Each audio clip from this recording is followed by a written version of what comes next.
다니엘 8장 8절부터 21절 말씀 우리 함께 교독합니다.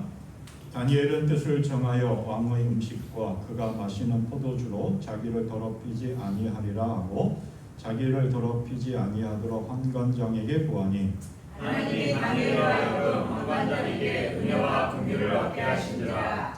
환관장이 다니엘에게 이르되 내가 내 주 왕을 두려워하노라. 그가 너희 먹을 것과 마실 것을 지정하셨거늘 너희의 얼굴이 초췌하여 같은 또래의 소년들만 못한 것을 그가 보게 할 것이 무엇이냐. 그렇게 하면 너희 때문에 내 머리가 왕 앞에서 위태롭게 되리라 하니라. 환관장이 다니엘과 하나냐와 미사엘과 아사랴를 감독하게 한 자에게 다니엘이 말하되 청하오니 당신의 종들을 열흘 동안 시험하여 채식을 주어 먹게 하고 물을 주어 마시게 한 후에 당신 앞에서 우리의 얼굴과 왕의 음식을 먹는 소년들의 얼굴을 비교하여 보아서 당신이 보는 대로 종들에게 행하소서 하네. 그가 그들의 말을 따라 열흘 동안 시험하니 열흘 후에 그들의 얼굴이 더욱 아름답고 살이 더욱 윤택하여 왕의 음식을 먹는 다른 소년들보다 더 좋아 보이니라. 그리하여 감독하는 자가 그들에게 지정된 음식과 마실 포도주를 제하고 채식을 주니라. 하나님이 예수 그리스도에게 하늘을 주시고 모든 서적을 깨닫게 하시고 지혜를 주셨으니 다니엘은 그 모든 환상과 꿈을 깨달아 알더라. 왕이 말한 대로 그들을 불러들일 기한이 찼으므로 환관장이 그들을 느부갓네살 앞으로 데리고 가니 왕이 그들과 말하였으되 우리 중에 다니엘과 하나냐와 미사엘과 아사랴와 그들과 없었으므로 그들을 왕 앞에 서게 하고 왕이 그들에게 모든 일을 묻는 중에 그 지혜와 총명이 온 나라 박수와 술객보다 10배나 나은 줄을 아니라. 다니엘은 고레스와 원명까지 있으리라. 아멘. 우리는 삶을 살아가면서 순간순간 어떤 결정을 할 때가 있습니다. 결심을 합니다. 뜻을 정할 때가 있습니다. 그리고 그것을 행해야 합니다. 우리는 삶을 살아가면서 주로 어떤 때 뜻을 정하고 결단하고 그 일을 행할까요? 대부분 사람들이 살을 뺄 때, 흔히 우리가 다이어트 한다 그러죠? 다이어트 할 때 결단합니다. 내가 이번에는 운동도 열심히 하고 식단도 조절하면서 몇 킬로 빼겠다라고 합니다. 그런데 결단한 것만큼 잘 되지 않습니다. 오늘만 마음껏 먹고 내일부터 운동해야지, 살 빼야지, 다이어트 해야지. 그게 며칠 갑니다. 또 학생들은 내가 열심히 공부해야 되겠다 마음 먹습니다. 결단하고 뜻을 정합니다. 특히 운동선수들을 보면 예를 들어 올림픽에 나가는 국제대회에 나가는 그런 선수들을 보면 분명하게 목표를 정합니다. 뜻을 정합니다. 결단합니다. 그래서 그 스케줄대로 시간표대로 움직여서 열심히 운동해서 국제 경기에 나가서 메달을 땁니다. 순위권에 오르려고 그렇게 노력을 합니다. 그런데 결단하지 못하는 경우도 종종 있습니다. 분명하고 확고하게 뜻을 정하지 못하고 적당하게 타협하면서 살아갈 때가 참 많이 있습니다. 이런 경우를 결정장애다 이렇게 이야기합니다. 의학적으로 질병으로 분류되지는 않지만 어떤 것을 선택하는 상황에 있을 때 쉽게 결정하지 못합니다. 이것을 할까 저것을 할까, 이 옷을 입을까 저 옷을 입을까, 이것을 먹을까 저것을 먹을까.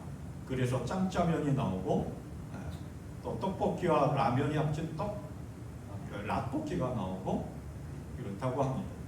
어떤 그릇은 그 김치찌개 같이 나오고 된장찌개 반 나오고 선택 불가 증후군이라 그러기도 하고 햄릿 증후군이라고 그러기도 합니다. 어떤 상황에서 쉽게 결단을 내리지 못하는, 흔히 우리가 표현하는 우유부단한 그런 모습들을 봅니다. 그런데 그런 얘기가 있습니다. 인생은 한순간의 결단에 의해 성패가 갈린다. 결단은 성공의 절반이다.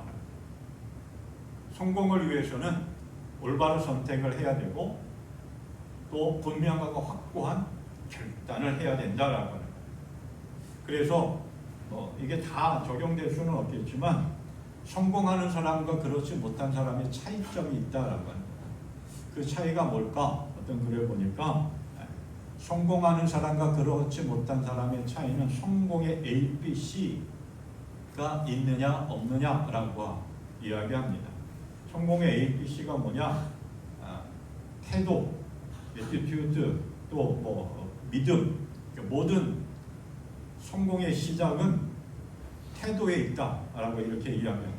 또 자신과 가능성을 믿는 그 힘, 그 믿음, 그리고 끝까지 가기로 결심하는 결단.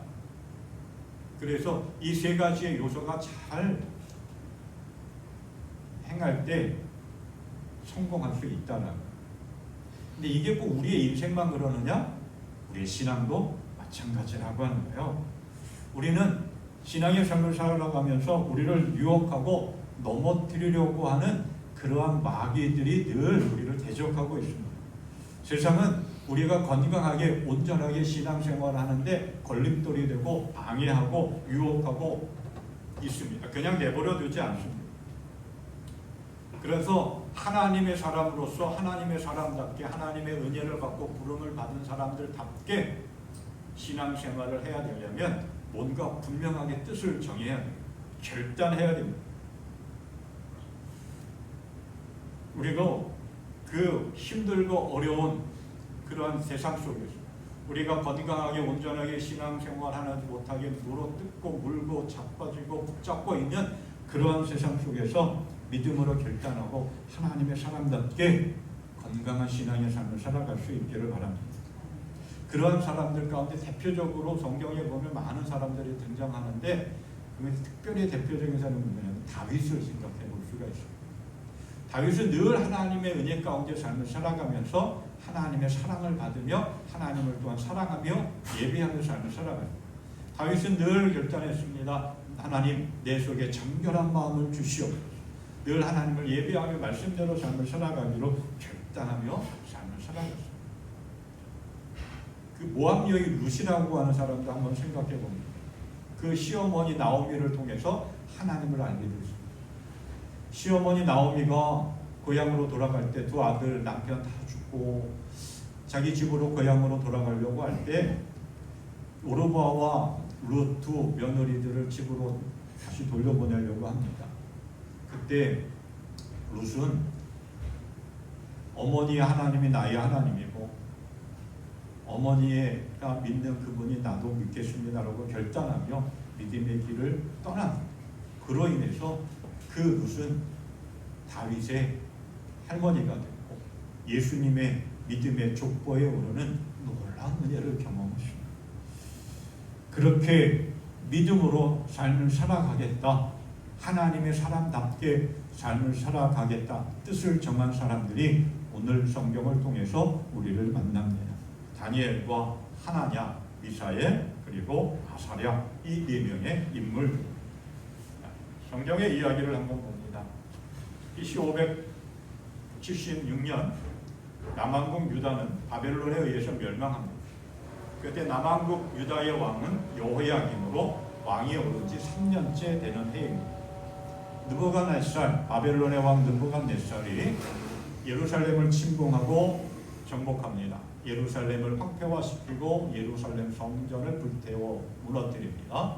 그리고 예루살렘 성전에 있는 모든 기구들, 하나님을 예배하는 데 사용되어졌던 모든 기구들을 다 바벨론 신전, 신할 땅에 있는 바벨론 신전에다가 갖다 창고에 처박아 놓습니다.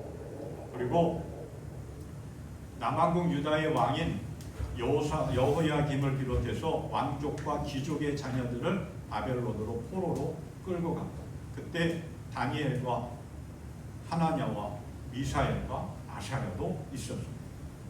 오늘 말씀 다니엘, 우리가 다니엘서 이렇게 이야기하면 언뜻 떠오르는 몇 개의 사건들 단어들이 있죠. 풀무불, 사자굴, 환상, 그리고 뜻을 정했다라고 하는 거예요. 오늘 이 뜻을 정한 네 명의 사람들 다니엘과 하나냐와 미사엘과 아사랴의 이야기입니다.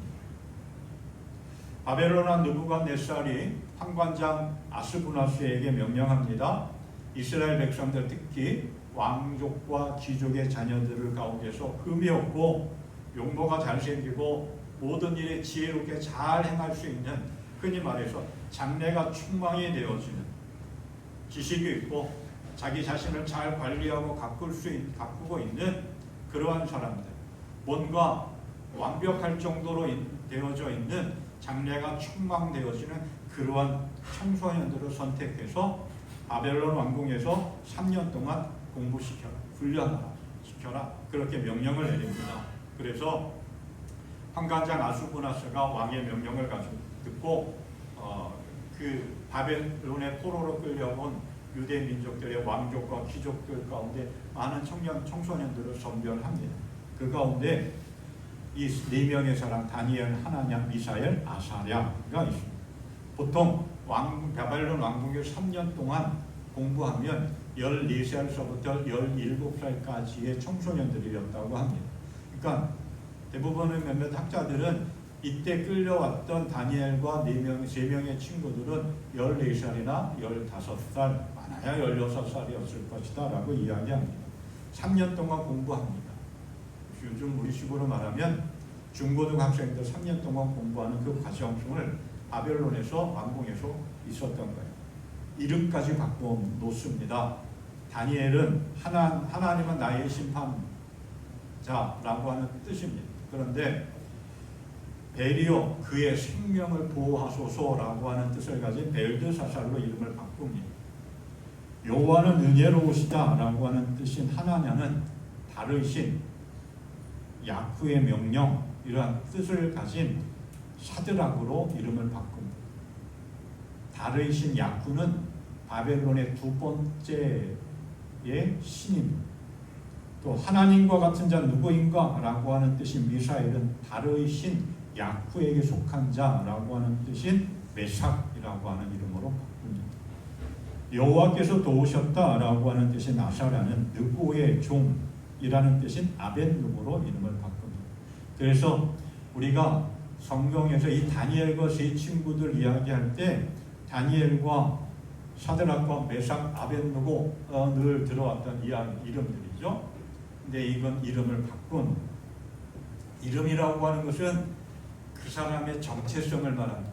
또 그 부모가 그 사람에게, 자녀에게 어떠한 의미를 담겨서 신앙적인 의미든 장래에 잘 나가는 그러한 인생을 살기를 원하는 마음으로 이름을 지어줍니다. 그런데 그 이름을 바꿉니다. 이름을 바꾼다는 것은 그 사람의 정체성을 바꾼 것이고, 유대식 이름을 바벨론식 이름으로 바꾼다라고 하는 것은 신앙을 바꾼다라고 하는 거예요. 그래서 이 이름들에게 다 바벨론의 신과 연관된 이름으로 바꿔놨습니다. 그리고 3년 동안 바벨론 왕실에서 바벨론의 학문과 바벨론의 문화와 바벨론의 언어를 교육하고 훈련합니다. 그리고 왕실에서 제공하는 음식까지 줍니다. 음식은 하나의 문화입니다.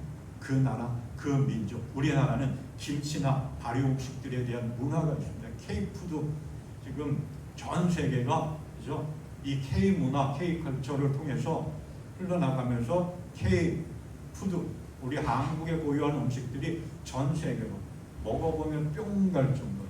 그래서 TV에도 가끔 나오는데 매운 불닭을 그렇게 좋아들 한다고 합니다. 그래서 그걸 몇 박스 받으면 청소년들이 정말 황홀해서 난리 폭석을 친다고 합니다. 음식은 하나의 문화입니다. 왕실에서 제공하는 음식, 하나님께서 모세를 통해서 주신 율법 가운데 구별된 음식 먹지 말라고 하는 것이 있었습니다. 그런데 이방 민족이기 때문에 먹지 말라고 하는 음식까지 당연히 포함이 됐겠죠. 그리고 바벨론 왕실에서 제공되어지는 음식들은 바벨론 신들에게 제사 드렸던 그러한 음식들이 대부분이었습니다. 그런 상황 속에서 다니엘과 미사엘과 아사랴 그리고 하나냐는 뜻을 정했습니다. 뭔가 굳게 마음을 결심했습니다. 그 뜻을 정했다라고 하는 말은 뭔가 어떤 결정을 했다라고 해요. 굳게 마음을 다짐했다라고 해요. 그게 뭐냐? 왕실에서 제공하는 음식 먹지 않겠다라고 해요. 그 이유와 목적이 분명합니다.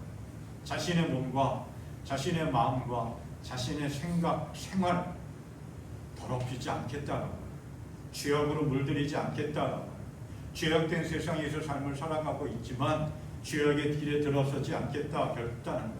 하나님의 사람답게 삶을 살아가겠다라고, 하나님이 기뻐하시는 건강한 신앙의 삶, 온전한 믿음의 삶을 살아가겠다 뜻을 정했습니다. 환관장에게 이야기를 합니다. 환관장은 너무 어처구니 없죠. 좋아할 리 없습니다. 환관장이라고 하는 직책은 왕의 시종을 드는 모든 환관들의 우두머리입니다.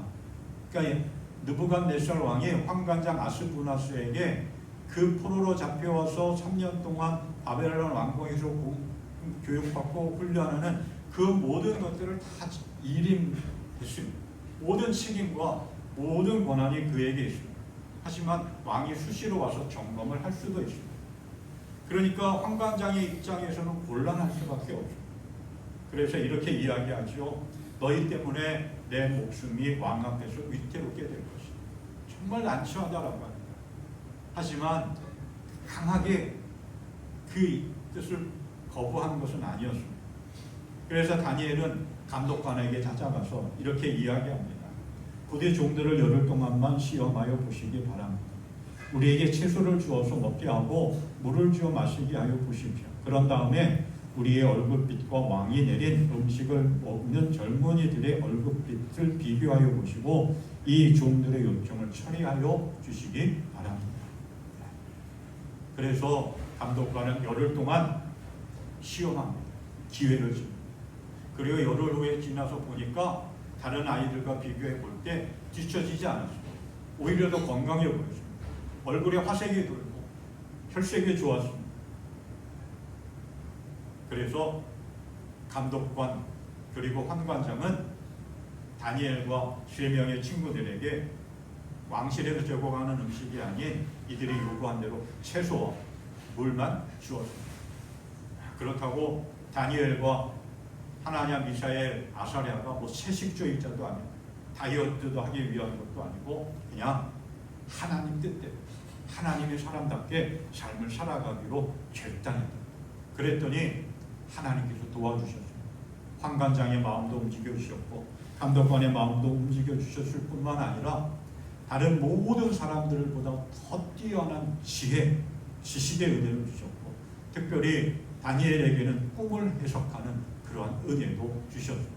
그리고 3년의 기한이 끝나고 바벨론의 왕 느부갓네살 왕이 모든 사람들을 다 불러서 마지막 최종 시험을 합니다.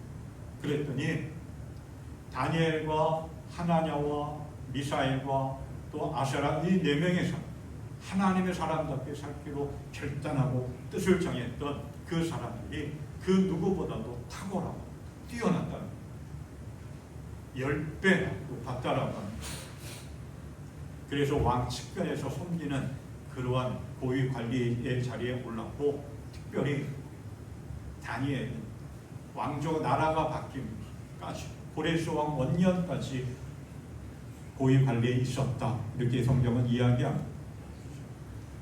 바벨론이 멸망하고 메데라고 하는 나라가 세워지고 다시 페르시아라고 하는 나라가 세워질 때까지 70여 년 동안 다니엘은 그 고위 관리의 자리에 있었습니다. 하나님의 뜻대로 삶을 살아가기로 결단합니다. 하나님의 사람답게 삶을 살아가기로 뜻을 정하고 결단했을 때 하나님께서 지혜도 주시고 건강도 주시고 그 삶의 길을 인도해 주셔 평안케 해주셨습니다. 이러한 모습을 보면 우리는 요셉이라고 하는 인물을 한 번 더 생각해 보게 됩니다. 억울합니다. 분통 터집니다. 그러나 그러한 가운데서도 내가 어떻게 하나님 앞에 죄를 지을 수 있겠습니까? 라고 하는 그러한 믿음의 고백을 하면서 하나님 말씀대로 하나님 사람의 답게 삶을 살아갔습니다. 그랬더니 하나님께서 그와 동행해 주셨고 형통한 자가 되게 하셨고 그를 통해서 자신의 삶뿐만 아니라 주변의 모든 나라와 자기의 아버지와 형제들이 평안한 삶을 살아가는 놀라운 은혜의 축복의 통로가 되었습니다. 우리도 삶을 살아가면서 믿음으로 결단하며 걸어갈 수 있기를 바랍니다. 나는 하나님의 사람이다. 하나님의 사람답게 삶을 살아가겠다. 결단하며 나아갈 수 있기를 바랍니다. 그러면 분명한 것은 하나님이 함께 하시고 하나님이 도와주시고 그 길을 인도해 주십니다. 다니엘과 또 하나냐, 미사엘, 아사엘 이 네 명의 사람들은 작심삼일의 삶이 아니었습니다. 굳게 뜻을 정했고 결심했고 그리고 그것을 실행해 나갔습니다. 그렇게 흔들림 없이 도저히 헤쳐나올 수 없는 그런 어려운 환경 속에서 아픔이 있고 상처가 있는 그러한 상황 속에서도 뜻을 정하고 굳게 결심하고 행동할 때 하나님의 도와주셨습니다. 그리고 그렇게 뜻을 정한 믿음의 삶을 살아갔습니다. 하나님 앞에 하나님의 사람답게 뜻을 정하고 살아갈 때 어떠한 삶을 살아가야 되느냐라고 하는 거죠. 뜻을 정한 사람으로서 어떻게 삶을 살아가야 되는 것은 오늘 이 네 명의 인물을 통해서 우리가 깨닫게 됩니다.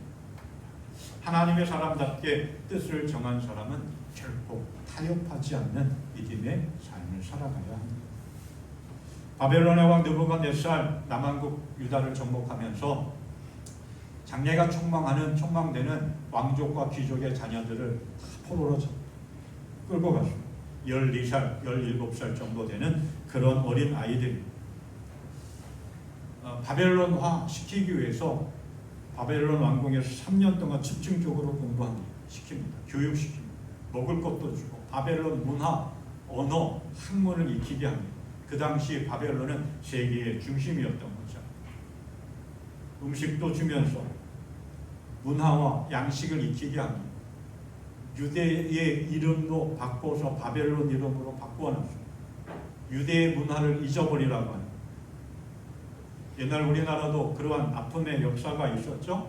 일제강점기 때 우리나라 글도 못 쓰게 했고 우리나라 문화도 역사도 말살시켰고 이름도 바꿔놔서 한국 사람, 조선 사람이 아니라 일본 사람화 시켰습니다. 유대의 냄새, 유대의 맛, 유대의 어떤 멋을 없애고 바벨론의 문화에 젖어들게 했던 거예요. 바벨론화, 아주 확고하게 바벨론화 시켰던 거예요. 철저하게. 근데 바벨론에 끌려온 이 사람들 가운데서는 다니엘과 세 명의 친구들만 있었던 것이 아니겠죠. 수많은 사람들이 바벨론의 포로로 끌려왔고 그 가운데 수많은 왕족과 귀족의 자녀들이 있었을 것이고 또 유대 민족뿐만 아니라 다른 민족들도 아마 있었을 것입니다. 그런데 그 포로로 끌려온 사람들이 바벨론 왕궁에서 3년 동안 숙식을 제공받으면서 교육을 받습니다. 이방 민족이었지만 내가 바벨론 사람이 되면 나의 미래는 활짝 열리는 거예요. 그러면 아마 이렇게 생각하지 않았을까요? 이게 웬 떡이에요. 그래도 힘들게 나라는 망했고 포로로 끌려왔고 부모도 보지 못하고 억울한 삶을 살아가고 있지만 그래도 내가 여기서 3년 동안 잘 훈련받고 교육받고 바벨론 사람이 되어서 그러면 나는 고위 관리직에 오를 수 있고 장래가 충망되는 정말 이게 웬 떡이야. 간지적지할 수밖에 없는 그런 상황. 더군다나 왕실에서 평안하게 삶을 살아가는 것뿐만 아니라 왕실에서 제공되어지는 모든 음식들을 먹습니다. 정말 뷔페 1급 뷔페 저리가라 할 정도였겠죠. 산의 진수성찬이었습니다. 그것만 봐도 너무 좋고 축복된 삶이고 그죠? 너무 행복한 삶이 미래가 보상되어지는 그러한 삶이었습니다. 그런데 그 순간 다니엘과 하나냐, 미사엘, 아사랴 이 네 명의 사람들은 뜻을 정합니다. 그러한 세상의 것들로 자기의 몸과 자기의 마음과 자기의 생각을 더럽히지 않겠다는 것. 율법에 어긋난 행동하지 않겠다라고 하는 거예요. 환관장으로서는 도저히 납득할 수 없는, 받아들일 수 없는 상황이고 바벨론의 느부갓네살 왕의 명령을 거역한 것이기 때문에 명령 불복종으로 어떤 처단을 받을 수밖에 없는, 목숨도 빼앗길 수 있는 그러한 상황이죠. 그런데 그러한 상황 속에서도 다니엘과 하나냐, 미사엘, 아사랴 이 4명의 사람들은 하나님의 사람으로서의 정체성을 지키겠다고 뜻을 정했습니다. 하나님의 사람답게 삶을 살아가겠다고 굳게 결심했습니다. 뜻을 정했다라고 하는 말은 기준을 세워놓았다라고 하는 의미이기도 합니다. 하나님의 말씀이, 하나님의 뜻이 내 삶의 기준이라고 합니다. 선을 긋고 삶을 살아가겠다라고 하는 그런 결단, 그 선을 내가 넘지 않겠다라고, 어떠한 하나님의 말씀, 하나님의 율법, 하나님의 사람이라고 하는 그 기준을 정하고 그 선을 넘지 않겠다라고. 바벨론 왕궁에서 먹고 자면서 거기서 교육을 받고 이름까지 바뀌었죠. 나는 하나님의 사람, 믿음의 사람, 하나님이 나를 선택하시고 부르시고 나와 함께하고 계시는 그 하나님의 사람이라고 하는 것을 잊지 않겠다라고 합니다. 다니엘과 하나냐와 미사엘과 아사랴 이 4명의 사람들은 타협하지 않는 믿음의 삶을 결단했습니다. 그냥 적당히 먹고, 그죠? 적당히 교육받고 그냥 마음속으로만, 생각 속으로만, 나는 유대 민족이야, 나는 하나님의 사람이야, 그렇게 삶을 살아가면 편하고 좋았을 텐데, 그렇죠? 근데 우리가 살아가는 이 세상도 그렇게 우리를 유혹하고, 적당히 해, 적당히 믿어, 그냥 한번 그냥 눈 감고 해, 그렇죠? 그렇게 우리에게 타협안을 요구합니다. 우리를 시험 들게 하고 유혹합니다. 예수님도 마귀로부터 3번 시험을 받았습니다. 빵이 떡이 되게 해봐. 저 높은 곳에서 떨어져봐. 천사들이 보호해 줄 거야. 나한테 절하면 내가 이 세상 모든 걸 다 너에게 줄게. 적당히 타협하라고 하는 거예요. 그냥 적당히 좀 해라고 하는 유혹이죠. 근데 예수님은 그 모든 것들을 강력하게 물리치고 타협하지 않고 흔들림 없이 주어진 사명의 십자가의 길을 걸어가셨습니다. 오늘 우리에게도 적당히 해. 뭐 한 번 정도 빠진다고 뭔 문제가 있겠어? 그렇게 유혹합니다. 그러한 이야기가 있습니다. 낙타가 텐트에 코를 들이밀면 몸 전체가 들어온 것과 같다. 무슨 말이냐?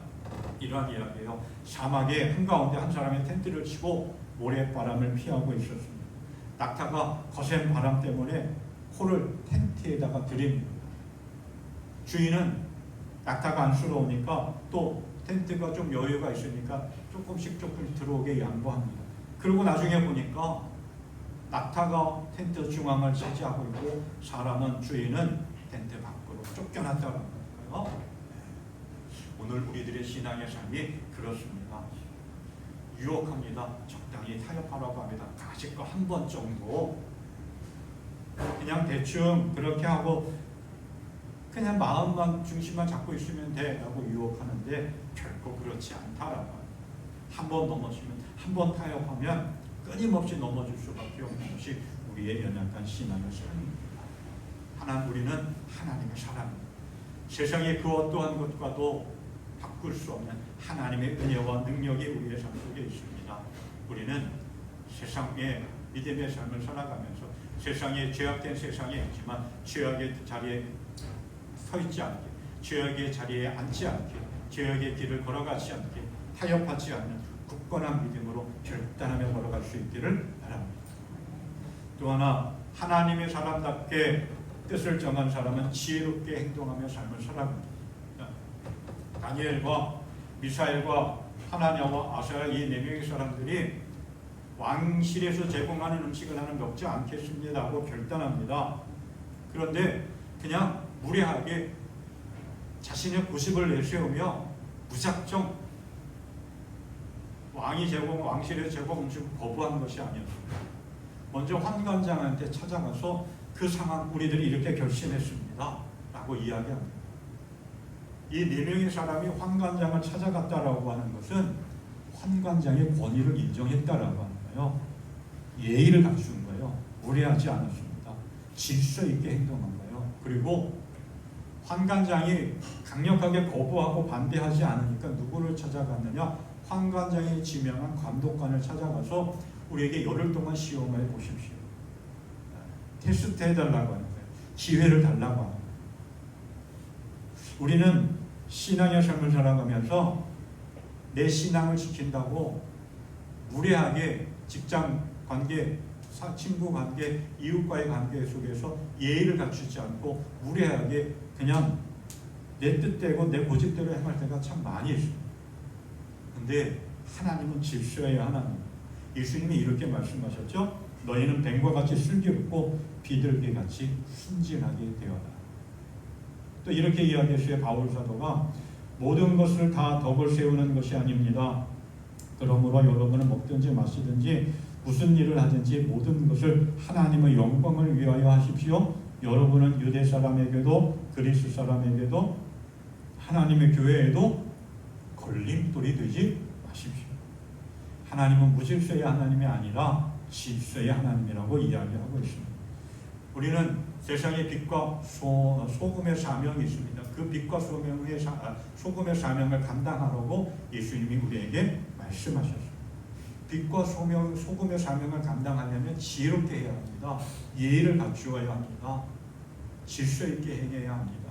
무례하게 무질서하게 행하면 오히려 하나님의 영광을 가리우고 복음의 증인으로 해서 사명을 감당하지 못합니다. 하지 않은 것만 못합니다. 우리는 늘 믿음의 삶을 살아가면 내 믿음을 지키기 위해서 타협하지 않는 신앙의 삶을 살아가면서 지혜롭게 질서 있게 무례하지 않고 예의를 갖추는 그런 아름답고 멋있는 신앙의 삶을 살아갈 수 있기를 바랍니다. 그리고 하나님의 사람답게 뜻을 정한 사람은 하나님이 주시는 지혜와 총명으로 살아갑니다. 그런 말이 있습니다. 인생은 지식이 아니라 지혜로 살아갑니다. 지식은 필요합니다. 삶을 살아가는데. 그래서 우리가 공부도 하고 또 배우기도 하죠. 요즘 스마트폰과 AI로 인해서 정보 홍수의 시대, 정보가 차고 넘친다. 많은 것들을 압니다. 근데 그 많은 정보들을 가지고 잘 활용하고 삶을 살아갈 수 있는 게 뭐냐? 지혜라고 합니다. 선과 악을 분별할 수 있는, 진짜와 거짓을 분별할 수 있는 지혜. 그래서 때로는 많이 배우지 못한 분들도 정말 지혜롭게 삶을 살아가는 분들이 많이 있습니다. 그래서 지혜가 인생을 살아가는 가장 큰 비결인데 그 지혜도 세상의 지혜가 있고 하늘의 지혜가 있습니다. 바울 사도가 이렇게 이야기했어요. 너희는 성숙한 사람들 가운데서는 지혜를 말합니다. 우리는 성숙한 사람들 가운데서는 지혜를 말합니다. 그런데 이 지혜는 이 세상의 지혜가 아니라 멸망할 자들인 이 세상 통치자들의 지혜도 아닙니다. 우리는 은밀하게 감추어져 있는 하나님의 지혜를 말합니다. 세상의 지혜가 있고 하늘의 지혜, 하나님이 주시는 지혜가 있다라는 거예요. 하나님의 사람으로 삶을 살아가기로 뜻을 정한 사람은 세상의 지혜도 중요하지만 하나님이 주시는 지혜를 가지고 살아가야 됩니다. 다니엘과 이 세 명의 친구들 하나님이 주신 지혜로 환관장에 가서 이야기했고 감독관에게 가서 이야기했고, 그래서 성경은 우리에게 이렇게 이야기합니다. 고린도전서 3장 18절 말씀. 여러분 가운데서 누구든지 이 세상에서 지혜 있는 사람이라고 스스로 생각하거든 정말로 지혜 있는 사람이 되기 위하여 어리석은 사람이 되어야 합니다. 세상의 지혜는 하나님께서 보시기에 어리석은 것입니다. 성경에 기록되기를 하나님께서는 지혜로운 자를 자기 꾀에 빠지게 하신다 하였습니다. 그래서 야고보 사도가 뭐라고 이야기했느냐, 이렇게 이야기했습니다. 여러분 가운데 누구든지 지혜가 부족하거든 아낌없이 주시고 나무라지 않는 하나님께 구하십시오. 그러면 받을 것입니다. 다니엘과 하나냐, 미사엘, 아사랴 이 네 명의 사람들이 어떻게 그렇게 지혜로웠느냐, 어떻게 그렇게 지식이 다른 사람들보다 뛰어났느냐, 17절에서 그것을 이야기해 주고 있습니다. 이렇게 이야기하죠. 하나님은 이 네 젊은이들이 지식을 얻게 하시고 문학과 학문에 능통하게 하셨다. 그 밖에도 다니엘에게는 환상과 온갖 꿈을 해석하는 능력까지 주셨다. 누가 주셨느냐? 하나님. 무엇을? 지혜와 지식과 통찰을 주셨다라고. 하나님이 주시는 지혜로 살아가야 합니다. 솔로몬 왕 정말 지혜로운 왕이었습니다. 그렇죠? 이스라엘의 왕이 되면서부터 하나님 앞에 1,000번 번제를 드리며 하나님께 기도합니다. 하나님께 정성을 다해서 예배드립니다. 그랬더니 하나님, 네 소원이 뭐냐? 하나님의 나라, 하나님의 백성을 정말 잘 다스릴 수 있는 지혜를 주십시오. 그래서 하나님은 솔로몬에게 지혜를 주셨습니다. 뿐만 아니라 부도 주셨고 권력도 능력도 주셨습니다. 정말 하나님이 주신 지혜로 솔로몬 잘 나라를 다스렸습니다. 그런데 점차 나라가 부강해지고 부를 평안해지고 그러니까 하나님이 주시는 지혜를 잊어버립니다. 하나님의 지혜를 구하기보다는 세상이 주는 지혜를 가지고 살아갔습니다. 세상의 지혜, 세상의 가치관과 세상의 방법대로 삶을 살아가다가 하나님을 잊어버렸습니다. 하나님의 은혜를 잊어버렸습니다. 하나님의 방법대로 살아가지 않고 우상을 숭배하며 삶을 살아가다가 하나님의 버림을 받았습니다. 세상의 지혜, 세상의 가치관, 세상의 방법대로 살아가는 것 참 중요하고 필요합니다. 그러나 하나님의 사람으로서 그것보다 더 중요하고 앞서서 생각해야 될 것은 하나님의 가치관, 하나님의 말씀, 하나님이 주시는 지혜, 하나님의 방법대로 삶을 살아가야 합니다. 그럴 때 하나님이 우리의 길을 열어주십니다. 하나님이 함께해 주십니다. 늘 하나님 앞에 지혜를 구하고 하나님이 가르쳐주시는 방법, 하나님이 인도하시는 방법대로 살아가 배우고 확실한 일에 거하는 승리하는 복된 인생 되시기를 축원합니다. 아멘. 우리는 신앙의 삶을 살아가고 있는 오늘 다윗과 하나냐, 미사엘, 아사랴가 살았던 시대와는 다르지만 여전히 우리의 신앙의 삶을 유혹하고 넘어뜨리고 합니다. 적당하게 타협하면서 살아가라고 유혹합니다. 한 번쯤 눈 감아도 돼 라고 이야기합니다. 그러면 우리는 하나님의 사람입니다. 하나님의 사람답게 제약된 것과 결코 타협하지 않는 굳건한 믿음의 삶을 살아갈 수 있기를 바랍니다. 뜻을 정한 인생, 그러한 인생이 아름답고 복되고 그러한 인생 하나님이 함께 하시고 지혜도 주시고 삶의 길을 열어주십니다. 하나님께서 책임져 주십니다. 하나님의 사람답게 삶을 살아가기로 날마다 굳게 결심하며 뜻을 정하며 하나님이 주시는 지혜를 가지고 이 험한 세상 승리하는 복된 인생 되기를 주님